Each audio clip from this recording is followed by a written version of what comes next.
Thank you once again for joining me today at Commercial Property Club. My name is Ola Ibiwoye. Once again today, I would serve you with knowledge in commercial real estate. That's normally our slogan here on Commercial Property Club. Our platform is serving investors with good knowledge in commercial real estate investing. Today's topic, I will be considering what I call 10 ways to increase revenue in apartment ownership.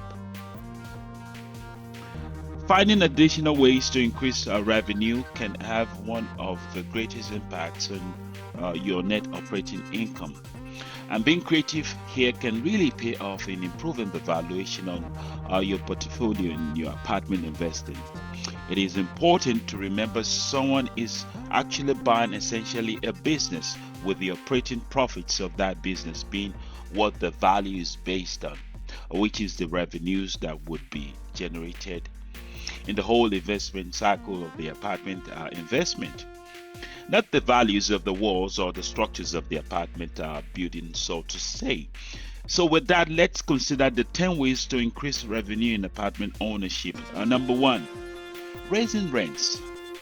The most obvious strategy, of course, many apartment rents for below market rate rents due to poor negotiations or a desire to reach 90 or 95% occupancy in preparation for a sale. Many times investment firms budget say like $10,000 per door for new flooring and appliances as well, in order to raise rents further. Many apartment building owners also make some sure curb appeals, and rebranding is done also too first, so that tenants are attracted to the leasing centers and want to inquire about living there. Now, for example, in an apartment that has just been acquired, there can be a raise of rent by say 5 to 10% when the asset is taken over that first year, and can keep raising the rent in an increment that can ultimately be leveled in an upward manner until there's a pushback in the marketplace. Number two, premium units with private yards. Some units on the ground floor could have private fencing of grass areas that could accommodate family time for private use, for barbecuing, for gardening. This could allow you to charge even a premium for these units versus units that don't have this kind of accommodation.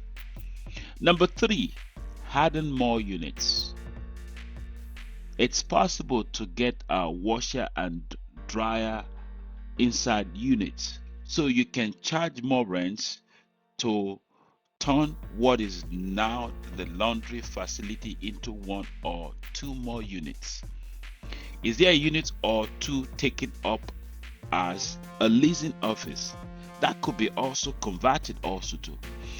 If there is a parcel of land around the areas of already built out units, you could allocate some additional more units to be built in those parcels of land, so that you can add more units, and with that more revenue also would be accrued. Number four, adjusting fees.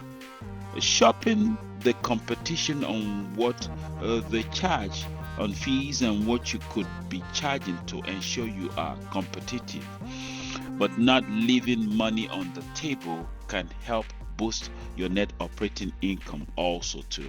Number five, rooftop space. While not permitted with some buildings, many with flat roofs have unused rooftop deck space, which could be used as part of an amenity, space to be rented out, or storage units to be leased. This dead space, many times that is not used, could actually turn out to be a way of generating revenue for your apartment assets. Number six, varying rents. A complex you invest in may be charging everyone the same rent, yet in almost every case, some units are more desirable. Some units have views, some may face water, some may have even updated more recently, some may be larger, and some could be closer or farther from parking or noisy elevators.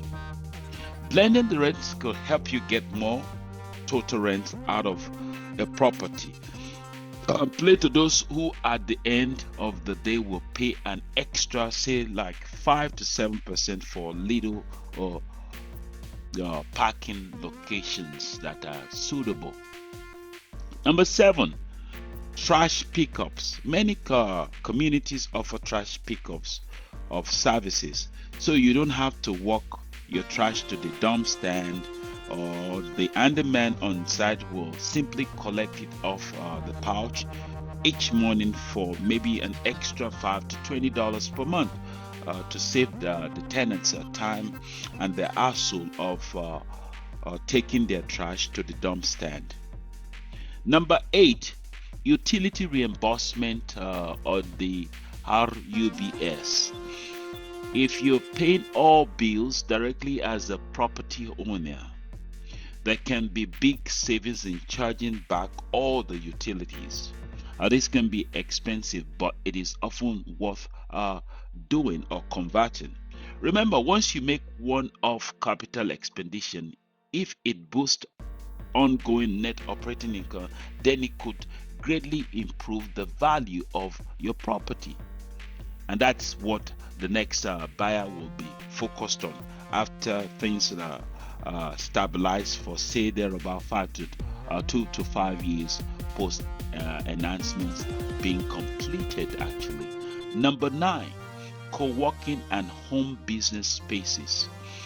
There could be potential to turn part of your clubhouse into a co-working space with internet connections, a printer, a small meeting space, what have you, so that those working from home have a place to meet clients, get out of their home environment, and have a low-cost alternative to have a formal office, and without the hassle of driving to a WeWork or Regus flex office spaces in town that would lease at a high price.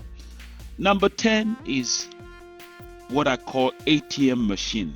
For large communities and communities with street side access with some foot traffic, getting an ATM machine installed could be an additional source of income or revenue on the property that would ultimately add to the net operating income for the apartment asset. So in conclusion, there are several proven strategies for making money in commercial real estate, but it is very important as investors in apartment ownership or aspired investors to know that it is the revenue that drives or generators of revenues in an apartment management that ultimately make it a profitable investment throughout the cycle of ownership.